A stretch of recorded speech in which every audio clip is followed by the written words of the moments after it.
की बची हुई बाती का हमें क्या करना है।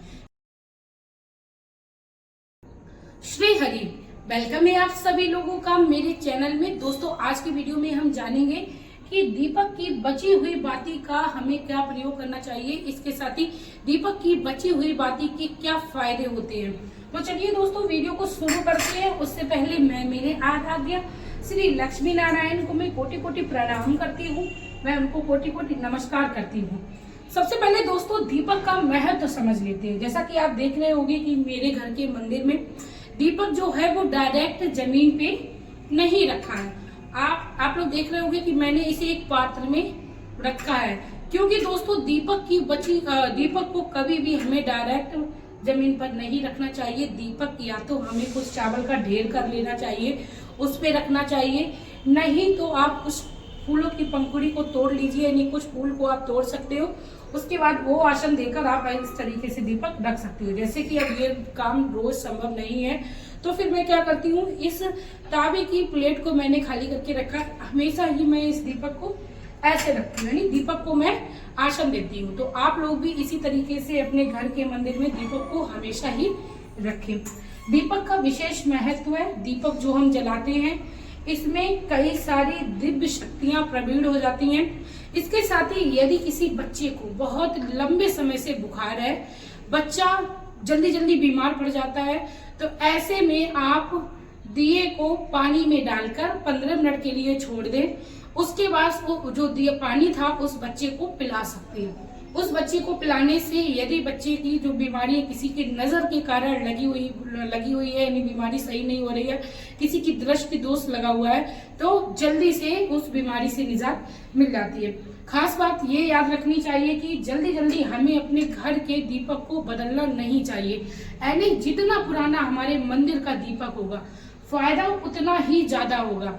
दोस्तों, काफी बार हमने देखा है कि मंदिर में रखी हुई चीजें जब हमारे इस्तेमाल में नहीं होती, बहुत पुरानी होती है, तो हम उनको ऐसे ही नहीं फेंकते। हमारे बड़े बुजुर्ग कहते हैं कि उनको ऐसे ही फेंकना नहीं है, उसके पीछे का कुछ रीजन होता है। क्योंकि दोस्तों, मैं आप लोगों को साधारण भाषा में बताऊं कि हम इसलिए नहीं फेंकते क्योंकि भगवान के समक्ष रखी हुई हर छोटी से छोटी चीज अपने आप में बहुत शक्तिशाली हो जाती है।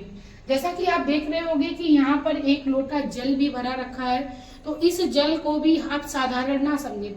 आप अपने घर के मंदिर में जल रखते हो और आपको कोई नकारात्मक ऊर्जा परेशान कर रही है, आपको लगता है कि आपके घर में आपको भय लगता है, रात में समय आपको लगता है आपको कोई परेशान करता है, बुरे बुरे सपने आते हैं, तो ऐसे में आप अपने कमरे में इस जल को छिड़क कर सो सकते हो।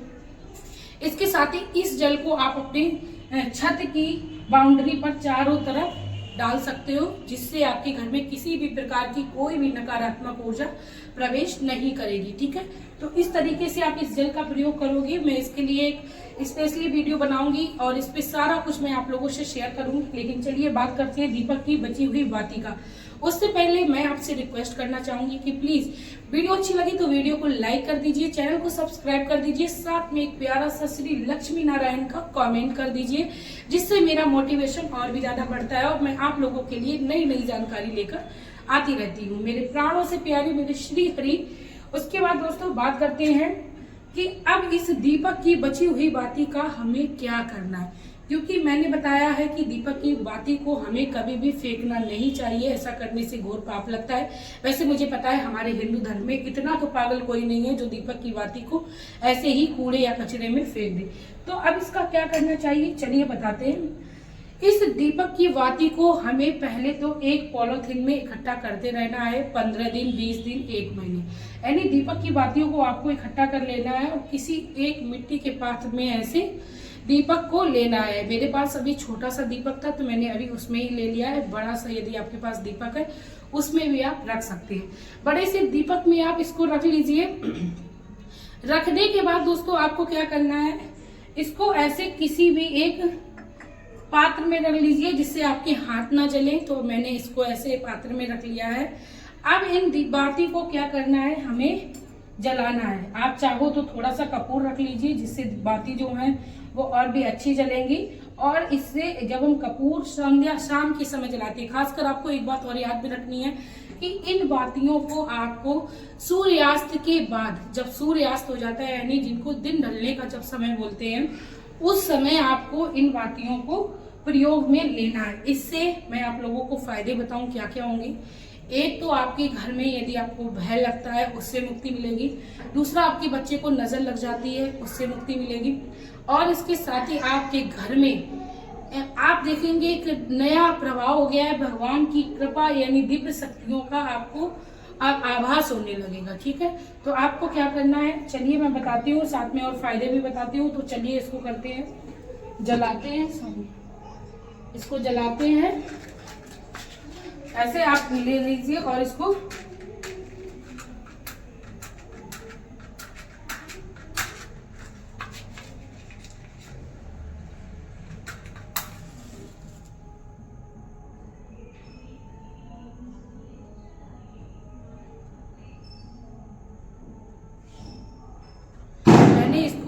जला लिया है।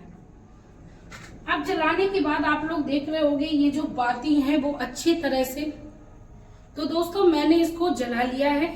अब आप लोग देख रहे होंगे कि इससे धुआं निकल रहा है। इससे निकला हुआ धुआं ये साधारण धुआं नहीं है। अब मैं बताती हूँ इसका प्रयोग आपको कैसे करना है अपने घर में। तो इस तरीके से आपको अपने पूरे घर में धुआं देना है। बेटा इधर आओ, तंशरी इधर आओ। ऐसे आप अपने बच्चों को भी धुआं दिखा सकती हो। इससे आपके बच्चों को यदि नजर लगी है तो वो सारी कुछ आपके बच्चों के ऊपर से नजर भी चली जाएगी। और आप लोग देख सकते हो कि मैं किस तरीके से अपनी दीपक की बातियों का इस्तेमाल कर रही हूँ। फैन ऑफ करते हैं। अब मैं इसको ले चलती हूँ घर के हर कोने में दिखाते हुए बाहर, घर से बाहर की ओर ले चलती हूँ। और आप लोग देख रहे होंगे इसका जो धुआं है वो काफी ज्यादा हमारे के लिए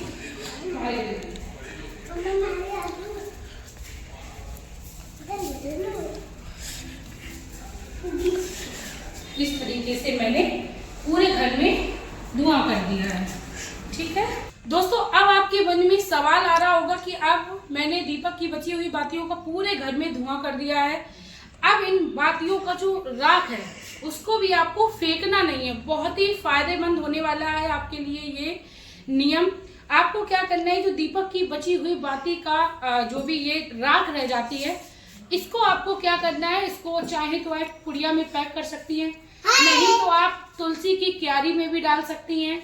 तुलसी में की क्यारी में डालने के साथ साथ आप बच्चे को इसका तिलक भी कर सकती है। जब आपके बच्चे कहीं परीक्षा के लिए जा रहे हैं या आपके बच्चे कहीं कुछ ऐसे काम के लिए जा रहे हैं जिसमें आपको लगता है कि सफलता मिल भी सकती है, नहीं भी मिल सकती है, तो आप उनको तिलक भी कर सकते हो। इसके साथ ही आपके हस्बैंड किसी खास काम के लिए जा रहे हैं, उनको भी आप तिलक कर सकती है, यानी इस राख को भी आप इस्तेमाल कर सकती हो। ये बहुत ही शुभकारी राख होती है, इसको बहुत अच्छे से इस्तेमाल में लेना है। तो दोस्तों चलिए मैं इसको अभी रख देती हूँ। और आप लोगों को आई होप मेरी ये वीडियो बहुत अच्छी लगी तो प्लीज़ वीडियो को लाइक कर दीजिए, चैनल को सब्सक्राइब कर दीजिए, साथ में एक प्यारा सा कमेंट करिए, जिससे मैं आप लोगों के लिए बहुत सारी वीडियो बनाती रहूँ। Thank you.